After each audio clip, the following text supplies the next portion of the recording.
HSC 2025 Barishal বোর্ডের জন্য আজকে আমরা গ্রাফ চার্টের জন্য টপ 7টা সাজেশন দেব আমরা, মানে টপ 7টা প্রশ্ন দেব গ্রাফ চার্টের জন্য। সেখান থেকে আশা করি কমেন্ট করার সম্ভাবনা থাকবে।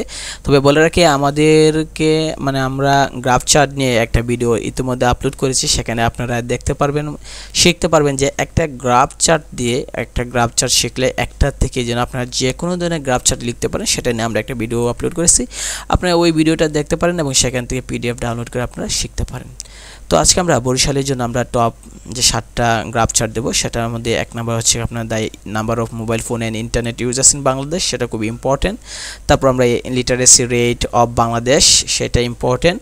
The number of people living below poverty line, অর্থাৎ দারিদ্র্যসীমার নিচে যে জনসংখ্যা, সেটার উপর ভিত্তি করে একটা থাকার সম্ভাবনা আছে।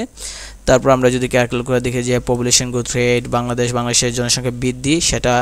তারপর আমরা যদি খেয়াল করি young peoples changing trends in past time habits, অর্থাৎ যে অবসর সময়ে যে শখ বা হ্যাবিট সেটা পরিবর্তন হচ্ছে, সেটা নিয়ে।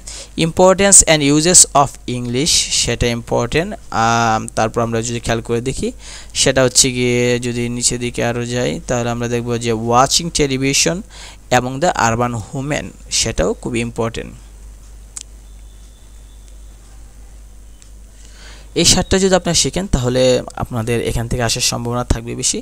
আর আমাদের চ্যানেলটা সাবস্ক্রাইব করে রাখবেন। আমরা পরীক্ষা সংক্রান্ত আপডেটের পাশাপাশি সাজেশনের পাশাপাশি আমরা পরীক্ষা পরবর্তীতে আমরা ইউনিভার্সিটি ভর্তির জন্য আমরা বিভিন্ন ধরনের কোর্স চালু করে রেখেছি, সেখানে আপনারা ভর্তি হতে পারেন, বিশেষ করে আর্টসের জন্য।